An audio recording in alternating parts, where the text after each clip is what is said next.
오늘 부활주일입니다. 아멘. 모든 게 부활하는 그런 부활주일 되시길 바랍니다.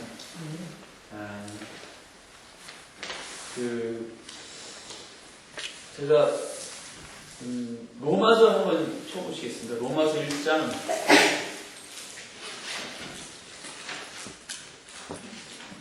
2절인지 3절인지 제가 헷갈리는데 로마서 1장 2절이 뭐죠? 읽어보실래요? 이 복음은 사람들이 정신적으로 만나서 그의 아들을 사랑하여 성경을 약속하신 것이라. 3절에요? 이 아들로 말하면 육신으로는 다윗의 혈통을 마셨고 4절 성경의 영으로 죽음과 권세서 말하여 능력으로 하나님의 아들을 보이셨으니. 거기까지. 제가 뭘 얘기하려고 했냐면 이제 많이 설교 때도 얘기가 사실 듣는 거지만 제가 그 1장 2절부터 4절까지 쭉 읽다가 예전에 하나님 깨닫게 하신 것 가운데 하나가 거기 보면은 이 복음에 대해서 얘기하면서 복음은 예수 그리스도다. 그 예수 그리스도는 육신으로는 다윗의 혈통에서 나셨고 성결의 영으로는 성령을 이야기하는 거죠. 성결의 영으로는 죽은 자 가운데서 다시 살아나셔서 능력으로 하나님의 아들로 인정되셨다.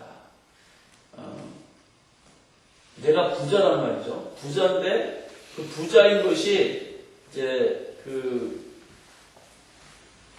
상황이 맞지는 않지만 제가 이제 총각이라 생각하고 데이트를 하는데 내가 부자인데 돈이 하나도 없어요. 그러면은 부자인 게 나타나지는 못하잖아요. 적정한가? 근데 뭔가 그 큰 상황에서 내가 카드를 꺼내가지고 뭐 크게 돈 지불을 했단 말이죠.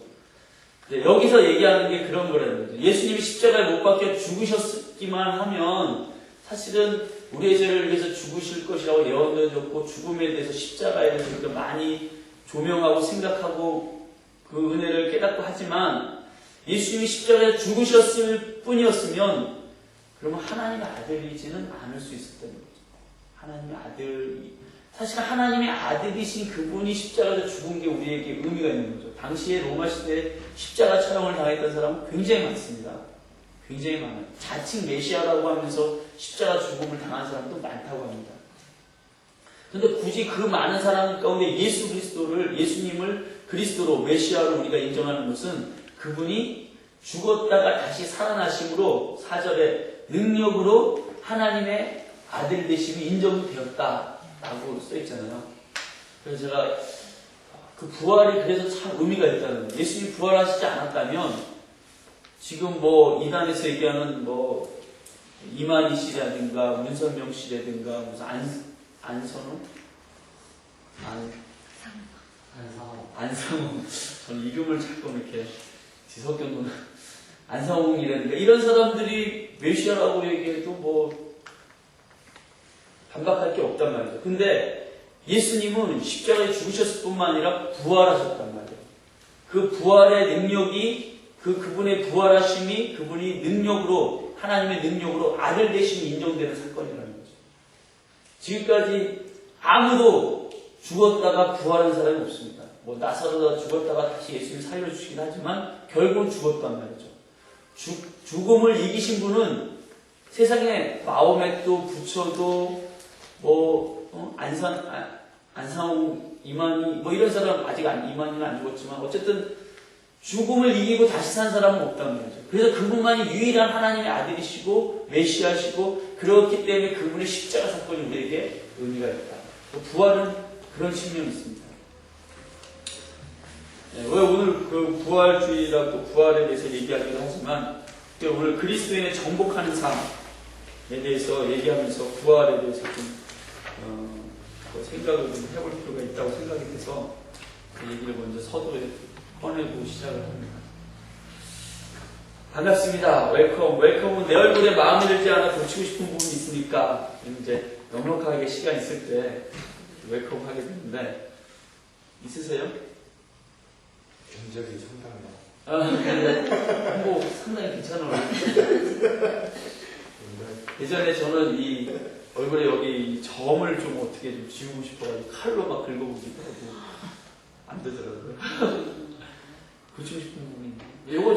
정 외에는 별로 그런 게 없어요.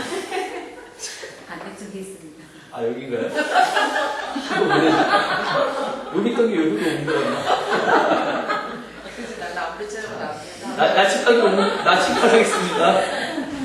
지난번 우리가 만나서 함께 나눈 것을 다시 살펴보면 나의 모든 생활 속에 복음을 적용하게 될 때 권리 포기를 한다는 의미에 대해서 함께 나눴습니다. 오늘은 자신을 정복하고 그리스도인의 삶의 진정한 목적과 가치에 대해 나눔으로 세상을 정복하는 그리스도인의 삶에 대해 알아보기로 하겠습니다.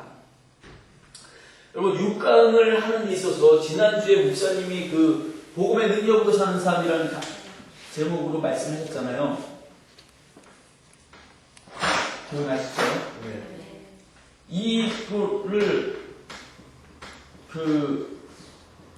저는 우리 성도님들이 이 설교 말씀을 다시 한번 깊이 많이 좀 들어보셨으면 좋겠다 생각이 많이 들었습니다. 복음의 능력으로 사는 자 이렇게 얘기하시면서 두 가지를 얘기하셨어요. 복음이 십자가의 죽음과 부활. 이거가 제일 잘 나온 것이 로마서 6장 3절 4절이죠. 3절 4절 이하에 나오지만 우리가 침례받는 것을 이야기하면 그 침례는 예수님의 죽음과 연합돼서 장사되는 거라고. 무덤에 들어가서 장사되어지는 것을 의미하는 게 물속에 들어가는 거라고 얘기했어요. 십자가 죽음을 이야기하는 거죠. 그리고 십자가 죽음에 넘기는 자는 예수 그리스도가 부활할 것을, 이 부활의 생명으로 다시 태어난다는, 물속에 나오는 것은 부활의 생명으로 다시 태어나는 것이다. 부활에 연합되어, 그래서 거기 보면, 4절에 보면 새 생명 가운데 행하게 하려 합니다. 라는 말씀이 나옵니다. 새 생명. New life. 나의 생명이 아니라 예수 그리스도의 생명으로 살아갈 수 있도록. 예수님의 생명으로. 이게 이제 거기 보면 New Life, 새 생명으로 행하게 하려 하심이니라 말씀하시죠. 부활의 연합. 그래서 이거와 연합되는 것, 하나 되는 것. 이것이 복음이라고. 십자가의 죽음을 통해서 나의 상처, 나의 가난, 질병, 저주, 나를 묶고 있는 모든 어둠에 속한 것들이 예수님과 함께 십자가에 죽어버린 거죠. 근본적으로 이것은 죄로 말미암아 오는 거기 때문에 성경에 보면 6장 3절 11절까지 보면 죄에 대해서 이제 죽었다라고 표현합니다. 또 세상에 대해서도 죽었다라고 표현합니다. 그리고 이제 하나님께 대하여 사는 자가 됐다. 그렇게 표현합니다. 십자가의 죽음. 근본적으로 죄의 문제였기 때문에 죄에 대해서 얘기하지만 모든 것의 죽음, 우리의 가난, 저주, 상처, 이 모든 것이 죽었다는 거죠. 이것이 우리가 믿음으로 고백을 하는 건데, 내 상황이나 환경이나 내 느낌, 감정은 아닌 것처럼 여겨질지라도 하나님이 그렇게 말씀하시니까 오늘 하나님의 말씀이 진리인 줄 믿습니다. 네. 하나님의 말씀이 진리. 그래서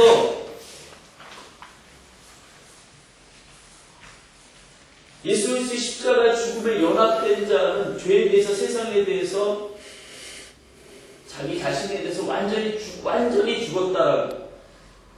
우리가 지난 강의를 얘기를 하자면 신분과 상태에 대한 얘기를 했습니다.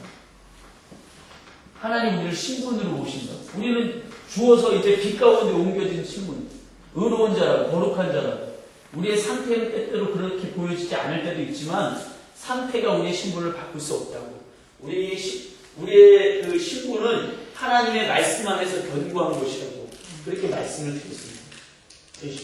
나는 안 죽은 것 같지만 하나님께서 우리가 세상에 대해서 죄에 대해서 죽었다고 인정해 주시는 거예요. 그래서 나도 내 신분을 하나님의 시각 속에서 보는 거죠. 나는 죽었다. 예수 그리스도 안에 나는 죽고, 이게 이제 그때 목사님이 표현하기, 이게 그렇지만 이거는 복음의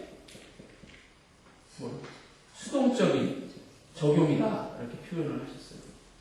저는 이게 그전까지 이렇게까지 구걸을 안 했는데 목사님 그날 그렇게 얘기하시는 것이 되게 좀 많이 좀 새롭게 느껴졌어요. 아, 그렇지. 이건 수동적인 거란 말이죠. 내 자신의 내면의 권리포기, 아까 뭐 5강까지 승리하는 사람 얘기해 또 권리포기에 속하는 그런 부분이에요. 그런데 이제는 우리의 그 모두를 수동적인, 이것도 중요하고 이것도 의미 있는 것이고 이것도 계속 해야 될 부분이긴 하지만 더 적극적으로 왜 예수님이 죽으셨는가? 우리와의 부활을 위해서, 우리가 하나님의 백성 되게 하시기 위해서, 하나님의 자녀 되게 하시기 위해서, 우리가 그 돌 감람나무에 가지고 있던 우리가 꺾인 것은 참 감람나무 가지에 접붙이기 위한 것이 목적이잖아요. 사실은 부활에 연합되기 위해서 죽음을 이야기하는 거거든요. 그러니까 적극적으로, 이게 이제 적극적인 적용이다라고 표현을 했어요. 그래서 이제 앞으로는 우리가 복음의 적극적인 적용을 더 많이 해야 된다. 그러니까 많이 십자가의 죽음으로 우리가 많이 얘기했단 말이죠. 그런데 좀 더 이제는 적극적인 적용을 할 필요가 있다. 예수 그리스도와 연합된 자로서의 나. 예수 그리스도와 생명으로 연합된 자로서의 나. 그래서 어떤 의미로 우리가 작은 예수다라고 표현될 정도의 나. 이것이 무슨 내가 거룩한 삶을 살아서가 아니라, 거룩한 행동을 많이 해서가 아니라 우리의 신분이 그렇다라고 얘기합니다. 우리 신분이 작은 예수. 우리는 작은 예수로 사는 거예요. 예수님의 이름의 권세로 무엇이든지 내 이름으로 구하는 그것을 내가 시행하리라 예수님이 그렇게 약속하셨는데, 그래서 우리가 예수님의 이름으로 무엇을 기도하든지 구하게 되는데, 그것은 우리가 예수님의 이름으로, 예를 들어서 내가 이명박 대통령의 이름으로 뭔가를 한다면, 그러면 이명박 대통령의 대사, 사절 또는 대리인 뭐 이런 거가 되죠. 내가 이명박 대통령은 아니지만 이명박 대통령의 권한이 내게 있어서 그것을 수행하는 사람이 된단 말이죠. 우리가 예수의 이름으로 산다라는 것이 그런 의미라는 거죠. 작은 예수로 산다라는 게 그런 의미라는 거죠. 이게 복음의 적극적인 적용입니다. 우리가 이런 부분을 사실 많이 놓치고 온 것이 아니에요. 우리가 복음을 많이 외치고 왔지만, 복음을 많이 외치고 오긴 왔지만, 그리고 뭐 이거를 육감으로 그리스도에 정복하는 삶으로 다르지 않은 것도 아니지만, 대개는 이 부분에 더 많은 적용을 하면서 살아왔다는 거죠. 제 개인적으로 봐도 그렇다라는 거죠. 그런데 앞으로는 우리 교회가 하나님이 주신 은혜 가운데 세상을 변화시키는, 세상에 하나님의 부흥을 일으키는 교회가 되기 위해서는 이런 적극적인 적용, 그러니까 내가 작은 예수로서 이 땅 가운데 존재하는 것, 믿음으로 그렇게 살아가는 것, 내 상태는 아니라 할지라도 신분으로 그렇게 살아가려고 하는 것이 필요합니다. 그래서 제 안에 이 말씀을 정리하고 들으면서 제 안에 하나의 결단이, 내가 매일 나는 죽었습니다 뭐 이렇게 표현하는 것도 좋지만, 이제는 내가 예수로 삽니다. 오늘을 내가 예수로 어떻게 살 것인가, 예수로 어떻게 내 관계 가운데 사람들에게 어떻게 행할 것인가를 생각하고 살아가는 것이 중요합니다. 그런 생각을 하고 있습니다. 이 생각을 많이 하고서 나왔던 책이 있어요. 책 제목 아십니까? 예수라면 어떻게 할까? 맞나요? 또 이걸 해놓고 또 의심스럽네. 예수라면 어떻게 할까? 라는 책이 있습니다. 이건 하나의 소설인데요. 어떤 교회의 목사님이 말씀 전하신 가운데 어떤 그런 불황자 같은 사람이 이렇게 교회에 들어온 거예요. 근데 예배 분위기를 망치게 되니까 이렇게 쫓아냈잖아요. 근데 그 일을 가지고 하나님께서 책망하시면서 그 사람이 나였다, 예수였다, 이런 말씀을 주는 거예요. 그렇다면, 그런데 충격을 기도하는 가운데 그 목사님이 예수라면 어떻게 할까? 어떤 상황에 있을 때 예수님이라면 어떻게 할까? 이 생각을 늘 설교할 때도 우리가 예수라면 어떻게 할 것인가를 생각하면서 살자. 그래서 이제 그 교회 안에 어떤 영적 각성이 일어나기 시작했어요. 예수라면 어떤 삶을 살까? 부부로서, 남편으로서, 아내로서, 내가 고용인으로서, 고용주로서, 노동자로서 그 자리에 내가 예수님이라면 여기서 어떻게 하셨을까를 생각하면서 살기 시작할 때 변화들이 일어나기 시작하게 됩니다. 변화들. 네, 어쨌든 우리 안에 이 복음의 십자가 죽음과 부활에 우리가 연합되었다라는 것을 믿는 믿음 가운데 살아갈 때 이제는 수동적인 복음 적용의 모드에서 적극적인 복음 적용의 모드로 좀 바꿔야 된다, 변화시켜야 된다.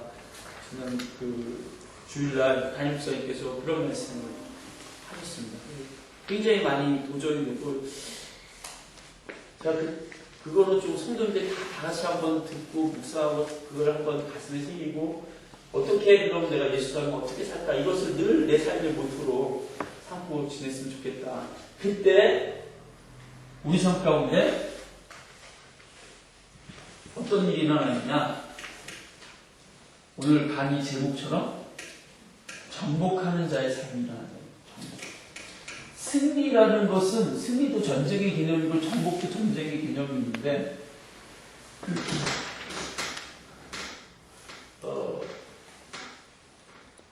우리가 승리하는 삶은 내 안에 내적인, 내가 권리를 포기하고 내 것을 내려놓고, 그러니까 나를 십자가에 넘기우고 나를 죽음에 넘기우고, 이런 수동적인 모드에서의 승리의 삶을 얘기했었단 말이죠. 그것도 승리하는 삶이 일어납니다.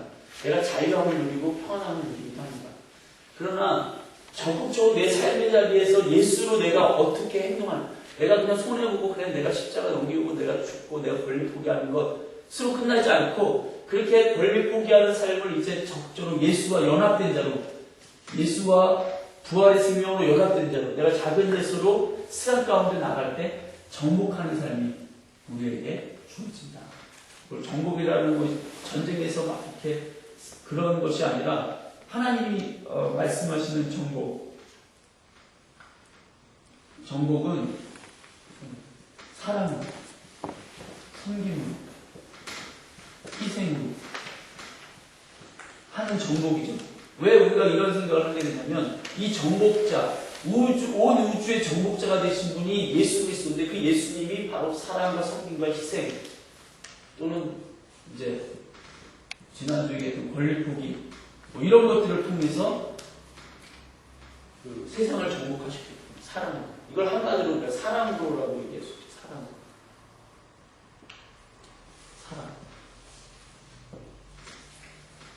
예수님이 이 땅 가운데 오셔서 행하셨던 모습대로 우리가 그분과 연합되어서 어떻게 살 것인가, 그런 것을 이제 우리가 이 시간을 통해서 나눠보겠습니다. 누린가 나는 가치의 변화. 죽음의 능력을 경험한 사람은 부활의 능력에도 연합한 사람이 됩니다. 이때 사람은 가치관의 변화를 일으키게 됩니다.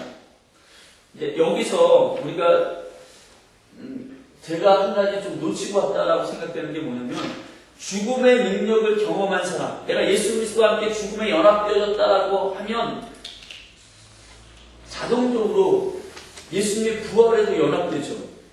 그러나 내가 예수 그리스도의 죽음에 연합되었다라고 믿고 부활, 그 죽음에 연합된 것에는 적극적으로 내가 그것을 그렇게 하려고 애쓰고 노력을 믿음으로 그런 삶을 살려고 했는데, 부활에 연합되는 것에 대해서 별로 생각지 않고 그것을 그렇게 막 이렇게 적용하려고 이렇게 생각하지 않아요. 그러니까 한편으로는 신분으로는 자동적으로 되어지는 것이지만 우리의 상태를 바꿔가는 데 있어서는 자동적인 것은 아니다라는 거죠. 자동적인 게 내가 그것을 믿는 믿음 가운데 행하는 것이 필요하더라고요. 물론 이것뿐만 아니라 다른 것도 다 마찬가지죠. 승리하는 다 마찬가지지만, 어쨌든 내가 믿음으로 하나님의 은혜로 예수님의 죽음에 연합되었으면 예수님의 부활에도 연합됩니다. 나는 예수님의 부활에 연합되었음을 믿습니다라는 것으로 가지만, 동시에 내가 그것이 나의 신분이라면 그 신분에 맞게 내가 삶을 살려고 하는 노력, 행동, 이런 것들이 필요하더라고요. 그래야지 상태가 바뀌어지더라고요. 아무 거기에 관심을 안 갖고 죽음에 넘겨졌으면 당연히 부활에도 연합되지. 당연히 그렇죠. 그러고서 나는 그렇게 안 살아. 그렇게 살려고 노력, 마음에 결단하고 그런 믿음 가운데 그렇게 행동하지 않아. 그렇다면 신부는 분명히 정복하는 삶으로 예수님과 부활에 연합된, 예수님과 연합된 사람은 우리가 존재하고 있음에도 불구하고 그렇게 살지 않기 때문에 그런 삶의 결과가 나타나지 않더라는 거죠. 무슨 얘기인지 이해하시나요? 이런 것들을 많이 놓치고 삽니다. 많이 놓치고. 그리고 이게 사실은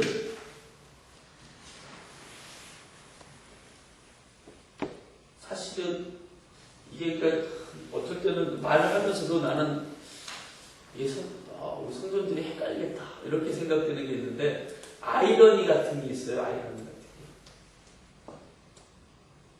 가난하신 자로서 부요하신 자로서 가난하게 되시면 가난한 우리를 부요케 하십니다. 뭐 이렇게 뭐 구원이 이미 이루어졌다고 하면서 또 구원을 이루어가야 된다고. 뭐야 이게 헷갈리게. 죽었다 그러면서 또 죽어야 된다 그러고 뭐야 이거. 그런 거 많거든요. 근데 그 하나님의 나라가 이미 임했다고 얘기하면서 그 나라를 임하도록 해야 된다고. 뭐라는 거야 이게. 그러잖아요. 성령이 너에게 이 충만 성령이 이미 성령을 받았다라고 얘기하고 또 성령을 받으라고 얘기하고 받은 거야 안 받은 거야. 받은 것 같기도 하고 안 받은 것 같기도 하고. 개그맨들이 각기도라고 하는 도를 전하고 있던데 각기도 이런 거 같기도 하고 저런 거 같기도 하고 왜 각기도가 아리까리하고 이렇게 긴가민가하고 아이송하고 깍뚱한 그런 것들. 제가 지금 여러 가지 언어를 중국어로 갸우뚱, 일본어로 아리까리, 독일어로 MMO, 아프리카어로 긴가민가. 헷갈리는 것들이 많이. 근데 그거를 이렇게 통합적으로 이해하면은 이게 뭔지를 알아요. 그렇죠? 근데 그거를 이거는 못 쓴다 이렇게 생각하시면 안 되고 제가 두 가지를 방금 얘기했습니다. 이미 신분의 입장에서는 예수 그리스도 부활에 연합된 자예요. 우리의 행위나 노력에 상관없이 우리가 예수 그리스도를 믿는 순간에 예수의 죽음에 넘겨지고 죽음에 넘겨준과 동시에 우리는 예수의 부활의 생명을 다시 태어납니다. 이것이 중생이에요. 거듭남의 사건이죠. 이게 근데 우리 신분이랍니다. 예수님의 부활의 생명이 연합된 자. 그런데 우리의 상태는 우리가 이 땅 가운데 살아가는 삶의 모습은 신분을 계속 주장하는 가운데 상태를 고쳐가려고 하는 마치 가나안 땅에 이미 들어가지 않았는데 광야 땅에서 가나안 땅이 너희들 땅이야. 그러니까 아멘 하고 우리 땅이네 하고 그리고 가만히 있으면은 그게 우리 땅이 안 되잖아요. 가나안 땅에 들어가서 막 싸워야 되잖아요. 그런 것처럼 나를 정복하는 삶, 적극적으로 내 의지를 활용해서 상태를 변화시켜 가려고 하는 삶의 노력들이 필요하다는 거예요. 그래 이게 없으면 신분은 그런데 예수님 우리를 그렇게 부활에 연합된 자라고 의롭고 거룩하고 뭐 이렇게 얘기하셨는데 상태는 안 바뀌어. 계속 그대로 이렇게 되더라고요. 무슨 얘기인지 이해하시나요?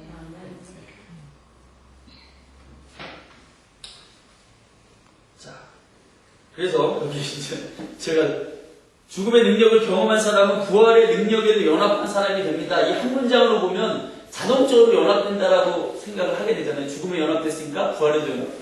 근데 자동적으로 연합되는 것이 맞긴 맞지만 정복하는 삶에서 우리가 얘기하고자 하는 것은 그런 연합된 사람으로서 우리 신분을 믿고 상태를 바꿔가려고 하는 마치 가나안 땅, 광야에서 가나안 땅을 점령해 가려고 하는 광야에서 그 가나안 땅이 우리 땅이다. 이스라엘 땅이라고 이미 주어졌지만 그래서 하나님의 약속이 주어져서 신분으로는 내 땅이지만 상태로는 아직 내 땅이 아니란 말이죠. 등기 이전이 들어가가지고 쫓아내야지 내 거가 되잖아요. 가나안 땅을 들어가야죠. 믿음으로 상태를 바꿔가려고 하는 삶의 추구가 정복하는 삶이다라는 거죠. 자, 이때 사람은 가치관의 변화를 일으키게 됩니다. 즉 좋아하는 기호가 달라지고 생의 목적점이 달라지게 됩니다. 당신의 경우는 어떻습니까? 여기 뭐 이제 여러 가지 표현을 했지만 그냥 좀 읽어볼까요? 위 그림에서 A와 B의 나는 겉으로 보아서 그 변화를 알 수 없지만 자세히 살펴보면 삶에서 중요하게 생각하는 가치가 바뀐 것을 볼 수 있습니다.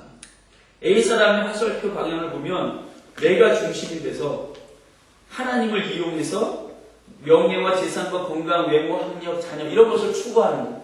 하나님을 이용해서. 일종의 기복신앙이라고 하는 거죠. 근데 B는 변화된 사람이에요. 예수 그리스도 안에서 변화된 사람, 내 신분이 바뀐 거예요. 내가 정말 예수 그리스도와 연합해서 죽었고 예수 그리스도 부활의 생명으로 다시 태어났기 때문에 가치가 달라졌어요. 뭐가 가치냐? 하나님이 가치인 거예요. 하나님의 나라와 하나님의 의. 마태복음 6장 33절에 얘기하는 것처럼 먼저 그의 나라와 그의 의를 구하라. 그리하면 이 모든 것을 너에게 더하시리라. 하나님 나라와 하나님의 의가 내 삶의 목적이란 말이죠. 그래서 내가 명예를 얻고 재산을 얻고 건강하고 외모가 있고 학력 공부 열심히 하고 자녀를 잘 키우기 위한 모든 것들이 무엇을 위해서? 하나님 나라를 세우기 위해서. 하나님 나라를 확장시키기 위해서. 잃어버린 영혼들을 구원하기 위해서. 하나님께서 내게 주신 사명을 완수하기 위해서. 하나님의 나라와 하나님의 의, 하나님이 내 삶의 목적이 된다는 거죠. 이 우선순위를 많은 분들이 놓치고 많이 삽니다. 내가 하나님 믿는 것이 내 자녀 잘 되게 하기 위해서, 우리 집 돈 많이 벌기 위해서, 이런 것들로 가게 될 때 하나님께 대한 원망이, 그런 게 잘 안 이루어지면 하나님께 대한 원망이 생깁니다. 근데 거꾸로 내가 공부 열심히 하면서 결과가 나타나게 하려고 하는 것은 하나님의 의가 이루어지기 위해서, 하나님의 뜻이 하늘에서 이루어진 이 땅 가운데 이루어지게 하기 위해서 내가 공부합니다. 그럼 자기 삶에 최선을 다해서 하되 결과가 내가 원하는 것이 안 나오고 하나님의 계획, 하나님의 섭리가 이곳이 이런 것에 있을 것이다라고 실패까지도 겸허하게 받아들이면서 나아가게 됩니다. 이것을 다른 말로 해서 우리가 하나님에 대해서 아는 것과 하나님 그분을 아는 것, 이렇게 표현하기도 합니다. 하나님에 대해서 아는 것은 마치 우리가 아침에 나가는데 오늘 보니까 막 비가 온단 말이죠. 근데 오후에 봤더니 구름이 싹 가리고 해가 이렇게 비쳐요. 우리는 우리의 그 감각으로 이해하는 것은 해 떴다 이렇게 표현한단 말이죠. 그러나 실상은 해는 여전히 아침부터 떠 있었던 거죠. 단지 구름에 가려져 있었던 거죠. 하나님에 대해서 아는 사람은 하나님에 대해서 지식적으로 알고 하나님을 내가 원하는 것을 이루기 위한 어떤 수단, 방법으로 생각하고 A처럼 생각하는 사람은 구름이 끼면 구름이 껴서, 바람이 불면 바람이 불어서 해가 안 떠 있다고 생각하는 사람이란 말이죠. 그러나 늘 하나님이 내 삶의 목적인 사람은 구름이 끼건 비바람이 불건 늘 좋으신 하나님이 내 삶 가운데 선한 일을 계획하고 계시고 나를 그렇게 인도하신다고 믿는 사람이거든요. 그 삶에서 요동함이 없는 거예요. 주께서 심지가 견고한 자에게 평강에 평강을 더하시리니 이는 그가 하나님을 의뢰함이니라. 하나님 되게 알기 때문에, 하나님이 어떠신 분이신 것을 알기 때문에 하나님을 의지하고 신뢰해서 심지가 견고한 자처럼 반석에 서 있는 사람처럼 요동하지 않는다. 흔들리지 않는다. 하나님을 아는 사람. 그러니까 B의 믿음에 있는 사람들은 흔들림이 없는 거예요. 하나님 선하신 분이고 내게 선하신 일을 행하실 것이다. 이런 것을 아는 거죠. 이 A에 있던 사람들은 지난번에 얘기했던 광야 가운데 사는 그리스도인들입니다. 육체 가운데 속하는 그리스도인이라는 거죠. 영에 속하는 그리스도인, 가나안 땅으로 들어가는 그리스도인, 정복하는 삶에 사는 그리스도인들은 하나님을, 그분을 아는, 그분의 인격을 알고 그분의 성품을 알고 그분을 인격적으로 교제해서 아는 사람들. 그 사람들은 자기의 목적을 이루기 위해서 자기의 어떤 명예와 권세와 재산이나 뭐 학력 이런 것들을 이루기 위한 도구로 하나님을 사용할 수가 없어요. 왜? 하나님은 그보다 더 능히 크시고 전능하시고 위대하신 분이기 때문에 그 모든 것들이 사라져도 하나님은 한 분하고 바꿀 수가 없기 때문에 그 하나님을 알기 때문에 담대하고. 그래서 초대교회 시절에 그 로마의 그 압제 가운데 300여 년 동안 카타콤이라고 하는 지하 동굴에서 그렇게 살아갔던 거예요. 거기서 태어나서 먹고 자고 거기서 죽은 사람도 있었어요. 얼마나 흙바닥에서 햇빛도 들어오지 않는 컴컴한 곳에서 두더지 같은 삶을 살면서 그러면서도 하나님을 찬양하고 하나님을 예수 그리스도를 믿는 신앙을 잃어버리지 않았다는 거죠. 요즘 우리 같으면 얼마나 그게 가능할까요? 왜 그분들이 그런 삶을 살 수 있었느냐? 하나님이, 예수 그리스도가 자기 인생의 가장 소중한 가치이고 목적이기 때문에 그 목적을 잃어버릴 수 있는 모든 것들은 타협하지 않았다는 거죠. 제가 지난번에 윙윙 아이들 그 윙윙 겨울 캠프 갔을 때 거기 정화연 목사님이 막 강의하면서 이런 얘기를 하셨어요. 만약에 학교에서 우리 아이들을 예수님을 따를 수 없는 아이들로 만드는 교육이라면 학교 보내지 맙시다! 이러거든요. 저 혼자 아멘! 아이들이 한 2,000명 있고 거기 교사가 한 300명 정도 있는데 아무도 아멘은 저 혼자 아멘! 저는 이제 그러고 있으니까 안 보내고 있으니까 쉽지 않은 거죠. 만약에 정말 우리 아이들이 학교에 갔는데 야 예수는 하나님의 아들이 아니고 예수는 그 예수나 부처나 마음이 다 똑같아. 뭐 이런 식으로 교육을 받는단 말이죠. 그래서 아이가 신앙을 잃어버리게 돼요. 그래도 학교에 보내야 될까요? 저희 홈스쿨 하고 있습니다. 저 같은 거를 보내고 있는데.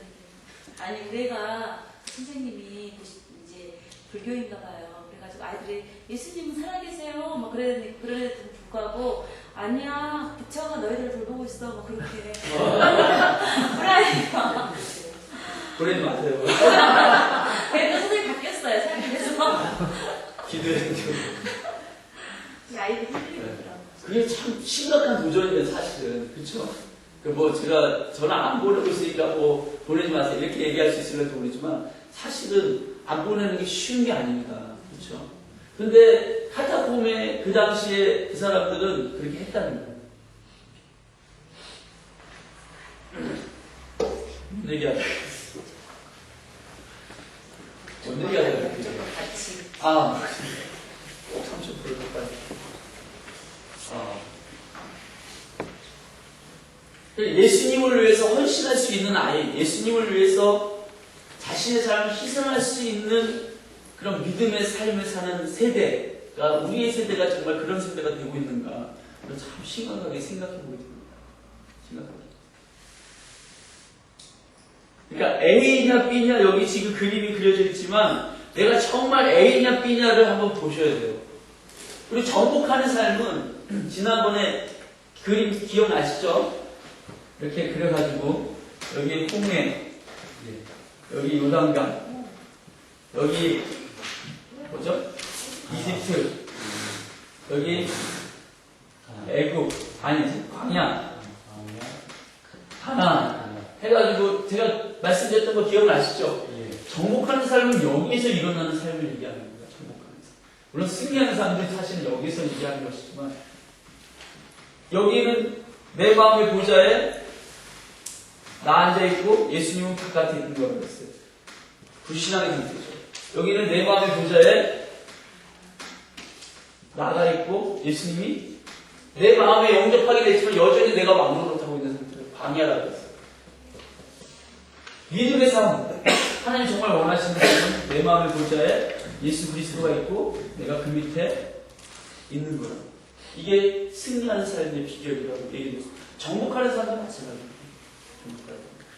이게 오늘 그림으로 표현하기는 이게 A의 그림이고 이게 B의 그림이고 하나님이 내 삶의 목적 되십니다. 참 이게 새신자들한테 이런 얘기 하려면 진짜 어렵죠. 이제 주일 성수하는 것만도 너무너무 대단한 결단을 하고 아직 11조도 제대로 못하는 그런 분들한테 착복이하고 이게 정복하는 사람은 쉬운 얘기는 아닙니다. 그래서 얘기를 하면서 이걸 뭘 얼마나 알아들을까 이렇게 생각이 들면서 하긴 합니다. 그러나 이 부분에서 정확하게 얘기는 해야 돼요. 얘기는 해야 되고 나중에 나 몰랐어요 이렇게 하긴 뭐 정확하게 얘기해도 나중에 나 몰랐다고 또 얘기하더라고요. 근데 어쨌든 얘기해야 돼요. 하나님이 내 삶을 목적되고 그러면 하나님과 하나님의 은혜를 구하면 그 모든 것 다 그 부수적인 명예와 재산과 건강, 외모 뭐 이런 것들은 누가 따라오는 거라고. 이것들은 사실은 그 마태복음 6장 30장절 전후반 살펴보면 이것들은 다 누가 구하는 거라니까 이방인들이 구하는 것이라고. 하나님을 모르는 이방인들이 무엇을 마실까 무엇을 먹을까 무엇을 입을까 염려하는 것이라고 그렇게 얘기하잖아요. 너희는 그렇지 않다고. 너희는 하나님의 나라와 하나님의 의를 구하라고. 이것이 너희들의 인생의 최고의 목적이 되게 하라고. B의 삶을 살아가야 됩니다. 오늘 그 B의 자, 명예, 권세, 물질, 직장, 자녀 뭐 이런 것들이 하나님의 영광을 위해 존재하기 시작하는 것입니다. 여러분 어떻습니까? A와 있습니까? B와 있습니까? 믿음으로. 그걸 부족하고 있어요. 상태는 일단은 그렇지라도 내가 믿음은 신분 안에 사는 거예요. 상태는 여기도 왔다 갔다 하지만 좀 요나가 수시로 왔다 갔다 하고 있지만 신분을 늘 주장하는 거예요. 내가 믿음으로. 내 부활의 생명을 합쳐서 하나님 우리를 구합니다. 때때로 내 육체의 욕심을 따라 쫓아서 이런 것들을 구할 때도 있지만 하나님 그때마다 나를 깨우쳐서 회개함으로 내 생각을 돌이켜서 내가 정복하는 삶, 하나님 나라와 하나님 우리를 구하는 삶을 내가 나아가도록 도와주십시오. 이것이 늘 우리의 기도 제목인 줄 믿습니다. 빌립보서 3장 10절에서 9절까지의 말씀 보면 그 바울의 그런 고백이 나옵니다. 같이 한번 읽을까요? 시작. 그러나 무엇이든지 내게 유익하는 것을 내가 그리스도를 위하여 가지고 여기도록 또한 모든 것을 내로 여기면 내 주 그리스도 예수를 아는 지식이 가장 우선함이니라. 내가 그를 위하여 모든 것을 잃어버리고 내 절대로 여기면 그리스도를 얻고 그 안에서 발견되려 하니 내가 가진 교회는 물로서 한 것이 아니요 오직 그리스도를 믿음으로 말하는 것이니 곧 믿음으로 하나님께서 나누리라. 저는 오늘 이 시간에요, 여기 계신 분들이 이 바울의 신앙 고백이거든요. 자기에게 유익했던 모든 것들이 그리스도를 아는 지식에 예수님을 아는 것에 비할 때 너무 보잘것없더라. 너무 형편없고 사실은 배설물, 똥 싸놓고 그거 어떻게 내가 뭘 먹고 어떻게 쌌는가 이렇게 조사하시는 분들 별로 없잖아요. 네? 배변 채취해 가시는 분들은 어렸을 때는 그런 경험이 있지만 지금 그러시는 분 이렇게 막 똥 해지면서 와, 내가 콩나물 먹었네. 아이고 고춧가루 깔아. 생각만 해도 냄새 나네. 안 하시잖아요. 그렇게 냄새나는 더러운 짓이라고. 그래서 바울이 그런 식으로 얘기하고 있는 거예요. 자기가 유익하게 생각했던 거, 자기의 학력, 자기의 재산, 자기의 외모, 자기의 어떤 그 백그라운드를 하나님의 영광, 하나님을 아는 지식에 비교해보니까 이건 다 배설물, 냄새나는 배설. 뒤도 안 돌아보게 될 그런 것들이라고 여겨지더라고요. 이런 신앙 고백이 우리에게 있었으면 좋겠다. 이런 생각을 해보게 됩니다. 어떻게 하면 이럴 수 있을까? 예전에 우리 셀 클리닉 할 때 정진호 목사 왔었는데 그때 계셨던 분도 있고 안 계셨던 분도 있어서 사람의 가치를 바꿔주는 것을 어떻게 하면 좋은가? 개가 있잖아요. 개가 이렇게 뼈다귀를 물고 있는데 그 뼈다귀를 놓으려고 그렇게 억지로 빼려면 안 빼준답니다. 그거 어떻게 해야 되냐? 살점이 있는 뼈다귀를 냄새 좋은 뼈를 갖다 줘가지고 그거를 냄새 맡고 물게끔 해줘야 된다. 그러니까 새로운 것을 경험케 해줘야 된다.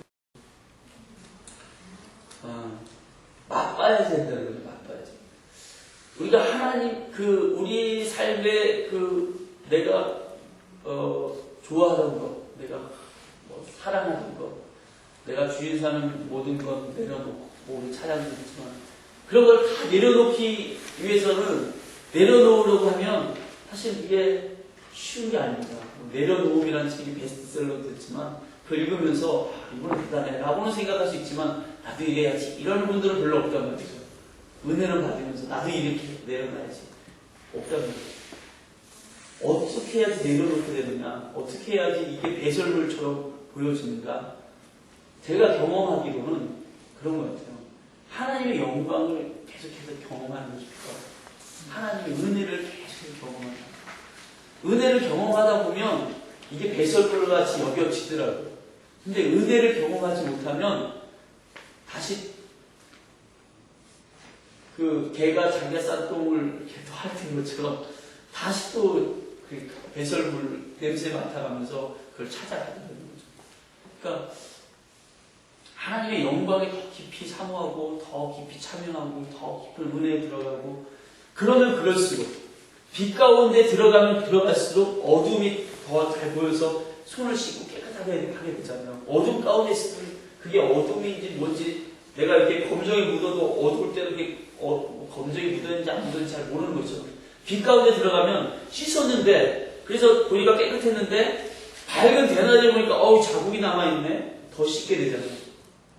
그래서 하나님의 영광의 빛 가운데 더 들어가면 들어갈수록 내 더러움, 내가 예전에 추구했던 것에 보잘것없음, 그것에 무가치함, 이런 것들이 더 깊이 경험되었어요. 저도 뭐 아직 그렇게 깊은 수준까지는 아니지만 제가 좀 짧은 어떤 하나님과 관계 가운데 영적인 그런 경험들을 통해서 보면 하나님을 알아가면 알아갈수록 하나님을 깊이 사랑하면 사랑할수록 그분 안에 머물수록 하나님의 은혜를 받으면 받을수록 이전 것, 이 광야에서 지내서 광야에서 유익했다고 생각했던 모든 것들이 이게 무가치하구나, 무의미하구나, 이런 것들이 생각나게 느껴지기 시작합니다. 그러니까 은혜 가운데 더 깊이 참여하는 것이 정말 중요한 것 같습니다. 자, 이제 밖으로 정복하라. 인생에 있어서 소중하게 생각되는 것이 바뀌었음을 서로 확인하셨습니다. 여러분, 인생에서 정말 소중한 게 뭡니까? 그게 바뀌었습니까? 네. 바뀌었어요? 아멘. 아직 안 바뀌신 거예요? 정말 바뀌었습니까? 정말 바뀌어졌기를 바랍니다.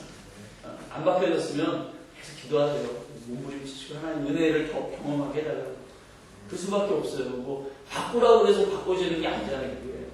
바꾸라고 해서 바꿔지는 게 아니고 하나님 은혜가 내 안에 경험되고 말씀의 능력이 나를 사로잡아서 그래 이게 내 삶이 의미 있는 거야. 이렇게 가지 않으면 옆에서 뭐 아무리 집사람이 교회 가시나요? 근데 물론 그렇다고 교회 가는 얘기 안 하는 건 아니죠. 그 기도하고 그 사람이 하나님 은혜가 임하도록 계속 중보하는 그런 기도가 있어서 어느 날 갑자기 큰 어떤 뭔 일이 생겨가지고 그래 하나님의 은혜를 내가 하나님을 만나야겠다 이렇게 생각하지 하나님께서 그 마음에 그렇게 역사하시지 않으면 될 일이 아니라는 거죠. 우리 개인의 삶에서도 마찬가지입니다. 자, 그렇게 바뀌었다면 이제는 삶의 진정한 목적이 생각해보고 그것을 성취할 수 있는 방법에 대해 이야기할 수 있습니다. 자신이 십자가 위에서 하나님으로부터 정복당하면 그는 곧 기쁨과 감사로 말미암은 강력한 정복자로 서게 됩니다. 십자가 위에서 하나님으로부터 정복당한다. 이거를 말이 좀 어려운데 제 생각에는 그건 것 같아요. 하나님의 사랑에 정복당. 하나님의 사랑, 은혜라는 게 그런 거잖아요. 하나님 나를 이렇게 사랑하시다니 뭐 이런 거잖아요. 하나님께서 나의 삶에 이렇게 간섭하시고 개입하시고 내 삶을 인도하시다니. 와, 저 우주 만물에 티끌보다 작은 나를 그렇게 하나님이 간섭하시고 인자가 무엇이간데 주께서 저를 권고하시나이다. 시편에 다윗이 찬양했던 것처럼 와, 나를 이렇게 생각하시다니, 나를 이렇게 사랑하시다니, 이 사랑의 물밀듯이 나를 이렇게 하나님의 사랑의 그 파도가 쓰나미처럼 나를 갖다 덮칠 때 내가 정복당하는 거라고 생각합니다. 하나님의 사랑이 그 은혜 가운데 깊이 들어가는데 어쨌든 정복당하면 그는 곧 기쁨과 감사로 말미암은 강력한 정복자로 서게 됩니다. 우리가 이 은혜를 놓치지 말아야 됩니다. 그런 은혜가 따끈따끈하게 있는 게 정말 소중합니다. 그래서 옛날에 어떤 목사님인지 내가 기억을 안 나는데 뭐 어떤 예화에 보니까 그런 얘기가 있더라고요. 어떤 목사님이 아침에 일어나서 집에 나와요.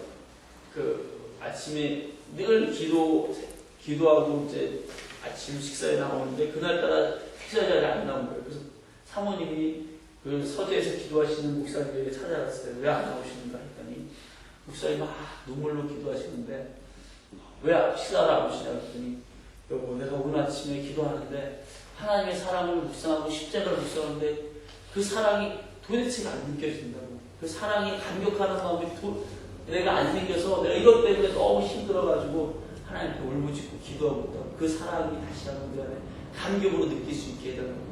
살떨리게 하나님의 사랑에 내가 반응할 수 있게 해달라고. 그렇게 이야기하는 그런 그 목사님이 성함이 어떤 분인지 기억이 안 나는데 그런 목사님이 있으셨어요. 정말 우리 안에 저도 마찬가지고 매일매일 그 하나님의 사랑이 감격해서 그 사랑이 막 흥분해서 그 사랑이 날 정복해가지고 내 안에 그 사랑 때문에 그 은혜에 내가 사역하고 있는 거야. 그 은혜로 지금 살고 있는가? 그렇지 않을 때가 사실 더 많이 있고, 그렇지 않기 때문에 사실은 우리가 정복하는 삶으로 가기보다는 광야 가운데서 헤매고 있는 그런 삶이 되지 않을까, 그런 생각들을 해보게 됩니다. 하나님의 사랑이 나를 정복하도록 해야 됩니다. 그 사랑이 나를 정복해서 내가 그 사랑으로 세상을 정복해 나갈 수 있도록. 하나님의 목적이 곧 우리의 정복지입니다. 우리가 쟁취해야 될, 우리가 놓치지 말아야 될 정복지가 무엇이냐? 하나님의 목적이다. 오늘 성경은 그렇게 얘기합니다. 마태복음 28장 18절에서 20절 같이 읽겠습니다. 시작. 예수께서 나와 이르러 가시되 하늘과 땅의 모든 권세를 내게 주셨으니 그러므로 너희가 가서 모든 족속으로 제자를 삼아 아버지와 아들과 성령의 이름으로 세례를 주고 내가 너희에게 분부한 모든 것을 지키게 하라. 볼지어다 세상 끝날까지 너희와 항상 함께 있으리라. 이것이 예수님의 비전이었어요. 예수님이 이 땅 가운데 오신 목적이었고 예수님의 사명이었습니다. 그 사명을 남겨진 제자들에게 위임하셨어요. 이제 나는 너희들에게 해야 할 모든 일을 십자가에서 다 이루고 내 할 사명은 이루고 간다. 나를 통해서 이제 하늘문은 천국문이 침노하는 자의 것인 천국이 예비됩니다. 이제는 너희에게 맡긴다. 제자들에게. 그리고 그 제자들의 제자의 그 교회를 통해서 우리가 이제 이 마태복음 28장 18절에서 20까지의 명령을 우리에게 예수님이 제자들을 통해서 위임한 줄로 믿습니다. 이것은 사실 우리에게 하시는 말씀입니다. 내가 너희에게 모든 족속을, 모든 열방을 너희에게 맡긴다. 가서 모든 족속을 제자 삼으라. 명령하고 계시는 믿습니다. 이것이 우리가 붙들어야 될 하나님의 목적이고 우리의 정복지라는 것이죠. 북한을 포함해서 복음을 들어보지 못한 영혼들이 구원받는 일에 하나님의 목적이 있다는 것입니다. 지금 전 세계에는 약 6천여 미전도 종족이 있고 우리가 빼앗아야 할 정복지이기도 합니다. 이 정복지를 향해 하나님은 나 한 개인을 부르셨고 동시에 교회를 부르셨습니다. 교회에 대해서는 다음 강에서 이제 7과에서 이야기를 하겠지만 어쨌든 한 개인으로서 나를 하나님의 목적에 동참하도록 우리를 부르셨다는 거죠. 이 복음은 모든 믿는 자에게 부어주시는 하나님의 능력이 됩니다. 여기서 동그라미 쳐야 될 것은 모든 믿는 자. 모든 믿는 자. 믿으려면 어떻게 됩니까? 들어야 됩니다. 들으려면 누군가가 그들에게 가야 되겠죠. 그래서 누가 와서 우리를 도울고 누가 나를 대신해서 저들에게 갖고 하나님 말씀하시는 음성을 듣고 반응한 사람들이 믿음으로 정복지에 나가서 복음을 전하게 되는 거죠. 모든 믿는 자, 그것을 받아들여서 믿는 모든 사람, 그것이 뭐 아프리카 사람이든 저기 어린 아이든 창녀든 범죄자이든 누구든지 간에 그것을 모든 사람에게 전해야 될 책임이 우리에게 있다. 왜? 모든 믿는 자에게 구원을 주신 하나님의 능력이 복음이기 때문에 복음을 전해야 될 책임입니다. 우리가 이 땅에서 살아야 할 이유는 오직 그래서 한 가지입니다. 이것에서 동의를 마음으로 동의하셔야 됩니다. 우리가 이 땅에서 살아야 할 이유, 왜 사냐고 물으신다면, 누군가 나에게 왜 사냐고 묻는다면, 하나님 나라의 영광을 복음으로 경험한 사람은 당연히 천국에 대한 소망을 가지고 살아가게 됩니다.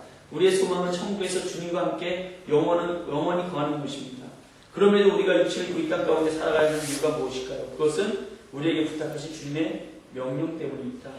인생의 가치와 목적이 달라짐으로 복음의 참된 의미를 발견한 사람은 자신의 삶을 통해 잃어버린 하나님의 자녀들에게 복음을 전해야 합니다.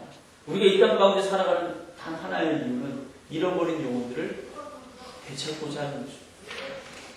그러니까 전도가 우리 인생의 사명입니다. 미션입니다. 우리가 밥 먹는 것, 우리가 공부하는 것, 우리가 돈 버는 것, 다 이 하나님의 목적을 이루기 위해서 정복하는 삶, 나를 적극적으로 예수 그리스도와 연합된 사람으로서 삶 가운데 사랑으로, 섬김으로, 희생으로, 권리복으로 잃어버린 영혼들에게로 잃은 양을 찾아 나가시는 예수님이 누가복음 15장에서 비유하셨던 것처럼 잃은 양을 찾는 목자의 심정으로 잃어버린 양을 향해서 나아가는 것이 우리 인생의 목적이 되는 거죠. 교회가 왜 있습니까? 등대가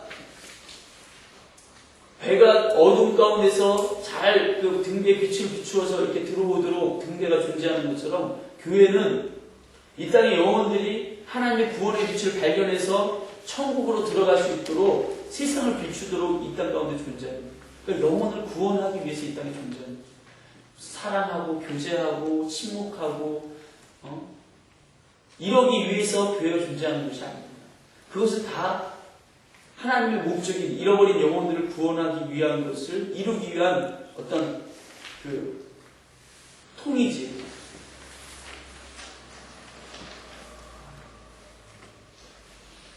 단어가 갑자기 파케스 다라이 뭐 이런 식으로 여기 뭐죠? 양동이. 양동이의 겉테두리란 말이죠. 그 겉테두리도 중요하죠. 그것이 구멍이 나고 그러면 물을 넣을 수 없잖아요. 그러나 온전하게 그 겉테두리가 존재하는 목적은 뭡니까? 거기에 물을 담기 위한 거죠. 이 물이 안 담긴 겉테두리는 구멍난 테두리, 구멍난 그 양동이나 온전한 양동이나 똑같은 겁니다. 하나님 편에서는. 사랑이 풍성하고 교제가 있고 막 즐겁고 막 그러는데 전도는 안 해요. 그러면 하나님 보시기에는 막 문제 많고 막 그렇게 막 그런 교회나 안 그런 교회 똑같다는 거죠. 영혼 구원. 하나님 목적에 동참하고 있지 않은 것 같아요. 어떻게 자신의 삶을 하나님께 드릴 수 있습니까? 어떻게 나의 삶을 하나님께 드릴 수 있습니까? 하나님은 나 혼자는 잘 안 된다는 걸 아세요. 그래서 너 혼자서 기도할 때 내가 너와 함께 하겠다 뭐 이렇게 말씀하시지 않고 두세 사람이 내 이름으로 모인 그곳에 나도 너희와 함께 하겠다 말씀하십니다. 두세 사람. 교회 공동체의 가장 최소한입니다. 구역. 그러나 그건 구역이라고 우리가 표현하긴 하지만 그게 교회예요. 성경에서 신약 성경의 초대교회 모습 보면 두세 사람이 모인 곳이었어요. 그게 교회입니다. 그게 구역이죠. 지금 우리가 얘기하는 구역이죠. 그 교회에 동참할 때, 연합할 때, 그 교회에서 우리가 삶을 나누고 함께 잃어버린 영혼들을 향해서 나아가고자 할 때, 그때 우리가 하나님의 꿈을 이루어드릴 수 있습니다. 나 혼자는 어렵습니다. 우리가 2명, 3명에 합쳐서 4명, 5명 연합돼서 함께 기도하고 잃어버린 영혼들을 찾으려고 할 때 하나님의 꿈을 이루어드릴 수 있다는 거죠. 정복하는 삶. 우리가 예수 그리스도와 연합해서 부활에 연합해서 적극적으로 부활에 연합해서 세상 가운데 나아가는 삶. 단적으로 잃어버린 영혼을 찾는 삶이라고 말씀드렸습니다. 잃어버린 영혼을 찾기 위해서 최선을 다해서 내가 일하고 돈 벌고 건강을 지키고 이 모든 것들이 잃은 양을 지키기 위해서 헬스를 다니십니까? 헬스 다니시면 잃은 양을 찾기 위해서 내가 미용에 신경 쓰십니까? 잃은 양을 찾기 위해서 미용에 신경 쓰시고 그래도 좀 이뻐야지 사람들이 날 보면서 좀 어떻게 했길래 그렇게 아름다움을 지키고 예수님도 보세요. 뭐 이렇게 얘기하더라고요. 내가 얼굴에 뭘 하든지 내가 관심 있는 무엇을 하든지 간에 그것이 다 하나님의 목적을 이루어드리기 위한 수단으로 내가 사용하고자 할 때 정복하는 삶이 이루어지기 시작하고 내 삶 가운데 가나안 땅을 정복해 들어가는 삶이 이루어지기 시작하고 내 삶에 내가 주인 아닌 예수가 주인 돼서 날 다스리는 삶을 살아가기 시작하게 됩니다. 이것을 무시할 때 진정한 정복하는 삶이 되어지기가 어렵답니다.